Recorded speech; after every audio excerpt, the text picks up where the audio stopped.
భద్రాద్రి కొత్తగూడెం జిల్లాలో నలుగురు మంత్రులు పర్యటిస్తున్నారు. సీతారామ ప్రాజెక్టు పనుల్ని తెలంగాణ సర్కార్ దృష్టి పెట్టడంతో ఆ ప్రాజెక్టును నలుగురు మంత్రులు పరిశీలించనున్నారు. డిప్యూటీ సీఎం మల్లు భట్టి విక్రమార్క, నీటిపారుదల శాఖ మంత్రి ఉత్తమ్ కుమార్ రెడ్డి, వ్యవసాయ శాఖ మంత్రి తుమ్మల నాగేశ్వరరావు, రెవెన్యూ శాఖ మంత్రి పొంగులేటి శ్రీనివాసరెడ్డి క్షేత్రస్థాయిలో పరిశీలన చేయనున్నారు.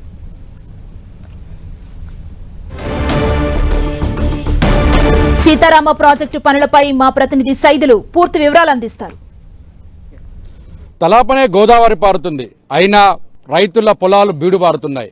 ఉమ్మడి రాష్ట్రంలోనే నాటి ముఖ్యమంత్రిగా ఉన్న వైఎస్ రాజశేఖర రెడ్డి 2005లో ఇందిరా రాజీవ్ సాగర్ పేరుతో గోదావరి నీళ్లను రైతులకు అందించేందుకు ఖమ్మం ఉమ్మడి జిల్లాను సస్యశ్యామలం చేసే దిశగా శంకుస్థాపన చేశారు. ఆ తర్వాత జరిగినటువంటి రాజకీయ పరిణామాల నేపథ్యంలో రాజీవ్ ఇందిరా సాగర్ ప్రాజెక్టు మొత్తం కూడా ఆగిపోయింది. ఈ తర్వాత తెలంగాణ ప్రభుత్వం వచ్చిన తర్వాత నాటి సీఎం కేసీఆర్ మొత్తం తెలంగాణలోనే ఈ ప్రాజెక్టుకు సంబంధించి ప్రాజెక్టుల మీద దృష్టి సారించిన క్రమంలో కాళేశ్వరం తర్వాత ఆ స్థాయిలో కేంద్రీకరించి కూడా సీతారామ ప్రాజెక్టుగా నామకరణం చేశారు. సీతారామ ప్రాజెక్టుతో పాటు మొత్తం ఉమ్మడి ఖమ్మం జిల్లాతో పాటు పక్కనే ఉన్నటువంటి మహబూబాద్ జిల్లాకు సంబంధించిన ప్రాంతాన్ని కూడా మొత్తం కూడా 11 లక్షల ఎకరాలు సాగునీరు రైతు మొత్తం కూడా అందించేందుకు, మంచినీరు కూడా అందించేందుకు కూడా పూర్తి స్థాయిలో కూడా ఈ ప్రాజెక్టు రూపకల్పన చేసిన పరిస్థితి అవుతుంది. మొత్తం గోదావరికి సంబంధించిన ప్రాంతంలో మొత్తం ఈ గోదావరి నీళ్లు ఎక్కడ వరదలు వచ్చినప్పుడు ఆ వరదల్లో మొత్తం కూడా గోదావరిలో వృధా అవుతున్న టీఎంసీల నీటిని రైతులకు అందించే దిశగా అటు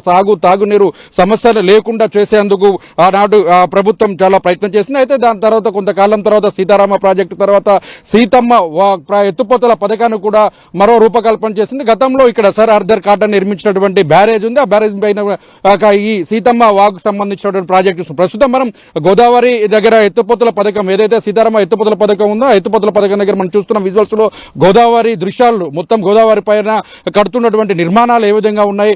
గతంలో అంటే ఉమ్మడి రాష్ట్రం నుంచి తెలంగాణ రాష్ట్ర ప్రభుత్వం నాటి సీఎం కేసీఆర్ చేసినటువంటి పనులు ఎంతవరకు వచ్చాయి, ఆ తర్వాత పరినటువంటి రాజకీయ పరిణామాల నేపథ్యంలో కాంగ్రెస్ ప్రభుత్వం అటు ఎన్నికల కోడ్ ముగిసిన తర్వాత ప్రత్యేక దృష్టిని కేంద్రీకరించింది. ఇప్పటికే అటు కాళేశ్వరం ప్రాజెక్టు కావచ్చు, ఇప్పుడు సీతారామ ప్రాజెక్టు పైన కూడా దృష్టి కేంద్రీకరించింది.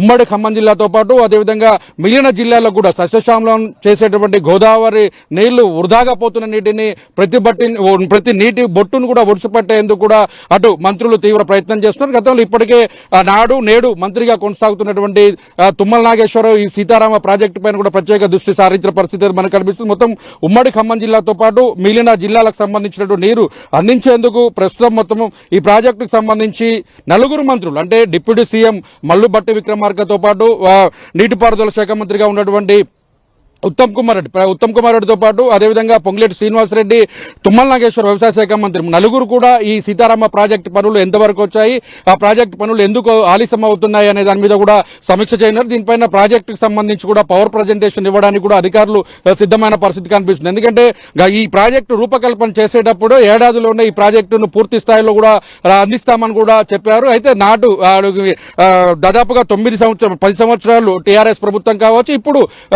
కాంగ్రెస్ ప్రభుత్వం అధికారంలోకి వచ్చిన తర్వాత కూడా అసలు ఈ ప్రాజెక్టుకు సంబంధించిన దాంట్లో పూర్తి స్థాయిలో రిజర్వాయర్లు ఎక్కడ ఏర్పాటు చేయాలి, గతంలో ఉన్నటువంటి రూపకల్పన చేసిన రోల్పాడు రిజర్వాయర్ని ఎత్తివేసిన తర్వాత ఎక్కడ కూడా రిజర్వాయర్ కూడా ఏర్పాటు చేసిన పరిస్థితి అయితే కనిపించడం లేదు. అయితే ఇప్పుడు రిజర్వాయర్ కి సంబంధించి చూసుకునే తిరుమలాయపాలెం బీడు భూములుగా మారినటువంటి తిరుమలాయపాలెం మండలంలో రిజర్వాయర్ని ఏర్పాటు చేయాలని కూడా అటు ప్రభుత్వం భావిస్తున్న పరిస్థితి. ఇప్పటికే 10 నుంచి 13 టీఎంసీలన్నింటినీ నిల్వ ఉంచాలని కూడా రాష్ట్ర ప్రభుత్వం భావిస్తుంది. ఓవరాల్ గా చూసుకుంటే మాత్రం సీతారామ ప్రాజెక్టు అదేవిధంగా సీతమ్మ ప్రాజెక్టు నిర్మాణంతో పాటు థర్మల్ పవర్ ప్రాజెక్టు కూడా ఏర్పాటు అవసరం ఉంటుంది కాబట్టి పవర్ సంబంధించిన దాని మీద కూడా దృష్టి సారించే అవకాశాలు అయితే కనిపిస్తున్నాయి.